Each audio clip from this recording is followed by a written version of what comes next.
کہ محنت کر کے روزی کمانے والا اللہ کا حبیب ہے. اب حبیب کا مطلب ہے اللہ کا پیارا، اللہ کا محبوب، جس سے اللہ پیار کرے اس کو حبیب کہتے ہیں. حبیب وہ ہوتا ہے جس سے پیار کیا جائے، وہ حبیب ہوتا ہے.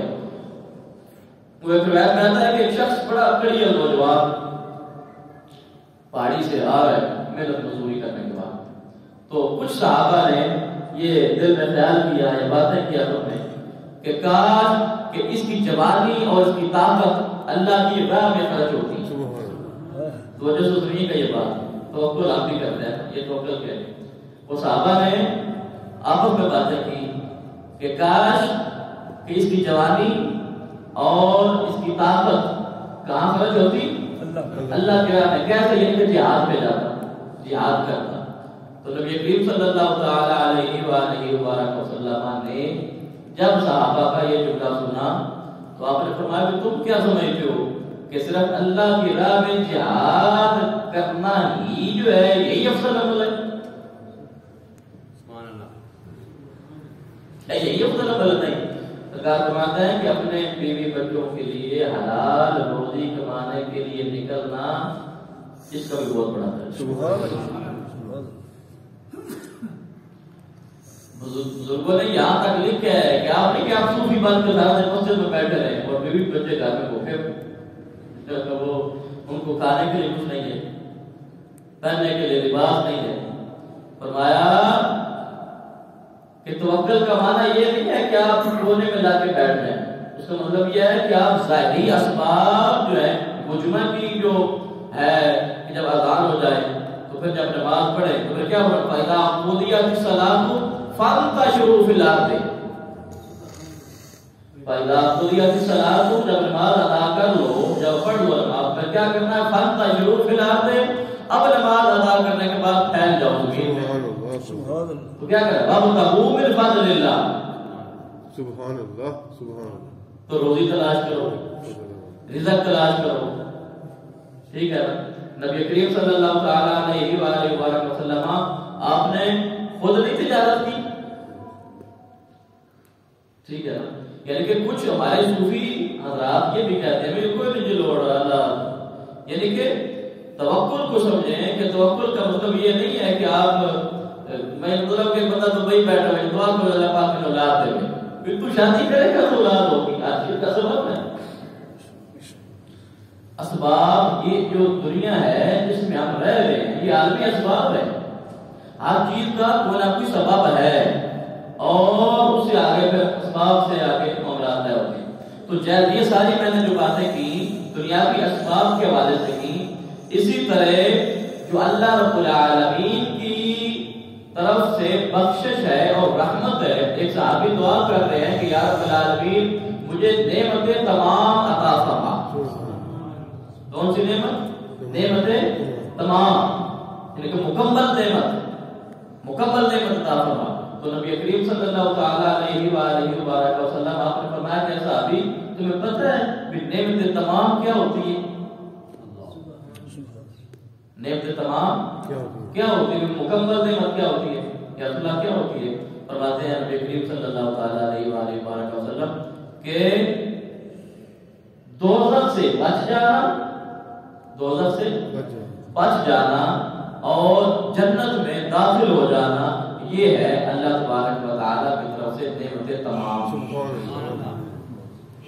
مکمل نعمت یہ ہے. تو اب کیا کرنا ہے کہ جس طرح دنیاوی رزق کے اعتبار سے، لباس کے اعتبار سے شریعت نے، اللہ رب العالمین نے، نبی کریم صلی اللہ تعالی علیہ وآلہ وسلم آپ نے کھانا کھانے کے لیے، کھانا کمانے کے لیے بندے کو ہدایت دی. وہ حدیث آپ نے سنی ہے نا، تو جس صحابی آئے میرے پاس کچھ نہیں ہے، سرکار نے وہ ایک کلاڑی خرید کر سے دی. وہ یعنی کہ یہ ساری جو روایات ہیں محنت مزدوری کی جو اس میں اس کی فضیلت اور افادیت اور اہمیت میں جو فضائل میں جو حدیثیں آئی ہیں، تو ان ساری حدیثوں کا لب لباب یہ ہے کہ دنیاوی جو ضروریات زندگی ہیں ان کو پورا کرنے کے لیے آپ نے کسی کے آگے ہاتھ نہیں پھیلانا، آپ نے معاشرے پہ بوجھ نہیں بننا، بلکہ آپ نے اپنا جو آپ کے پاس ہنر ہے، جو فن ہے، جو تعلیم ہے، جو محنت مزدوری آپ کر سکتے ہیں، جو اسباب آپ اختیار کر سکتے ہیں روزی حاصل کرنے کے لیے، مختلف اسباب ہیں.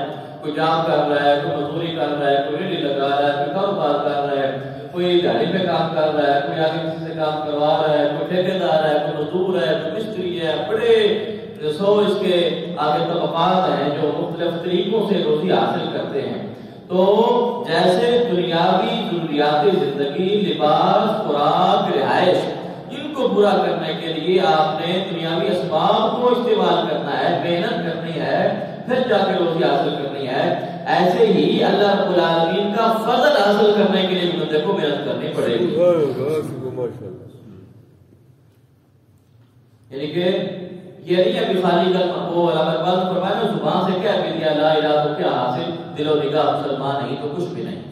تو جیسے دنیاوی چیزیں حاصل کرنے کے لیے محنت ہے، مزدوری ہے، مشقت ہے، ایسے ہی اللہ رب العالمین کی رضا حاصل کرنے کے لیے بلکہ صحیح حدیث پاک ہے، سیاستہ کے حدیث پاک ہے، نبی کریم صلی اللہ تعالی علیہ وآلہ وسلم آپ نے ارشاد فرمایا کہ جس بندے کا یہ دعویٰ ہو کہ مجھے اللہ سے پیار ہے، اور ایک کا دعویٰ ہے نا مجھے اللہ سے پیار ہے، تو نبی کریم صلی اللہ تعالی علیہ وآلہ وسلم آپ ارشاد فرماتے ہیں جس بندے کا یہ دعویٰ ہو کہ مجھے اللہ سے پیار ہے تو پھر وہ اپنے آپ کو مصیبتوں کے لیے، تکلیفوں کے لیے، امتحانات کے لیے تیار کر لیں.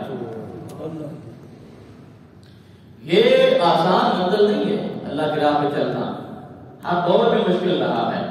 سو جو فرائض ہیں، نماز ہے، روزہ ہے، حج ہے، زکات ہے، اور حقوق اللہ کے ساتھ ساتھ حقوق العباد ہے، ان سب پر عمل کر کے یہاں پر بھی توکل ہے. پھر کوئی یہ بھی نہ سمجھے کہ میں نے بڑی نمازیں پڑھی ہیں تو میں کامیاب ہوں، پھر بھی ان کی قبولیت کا دار و مدار اللہ کے فضل پر ہی. ٹھیک ہے، لیکن اس کا دوسری سائڈ سے، دوسرے اینگل سے اگر دیکھا جائے تو اس کا مطلب یہ بھی نہیں ہے کہ بندہ عبادت ہی نہ کرے. جب اللہ کے فضل سے پار ہونا ہے تو عبادت کی ضرورت کیا ہے؟ اور اگر اللہ کا فضل ہی جو ہے صرف اس پر اگر ہم نے ڈیپینڈ کرنا ہے تو آپ مجھے اس سوال کا جواب دیں کہ جتنی اللہ کی مخلوق ہے، جس نے اللہ کے بندے بنائے ہیں، انسان بنائے ہیں، انسان ہیں، حیوان ہیں، جنات ہیں، اور پھر اولیاء ہیں، کاملین ہیں، صلحاء ہیں، اتقیاء ہیں، صحابہ ہیں، رسول ہیں، انبیاء ہیں، تو اللہ کے فضل کا سب سے پہلے مستحق کون ہے؟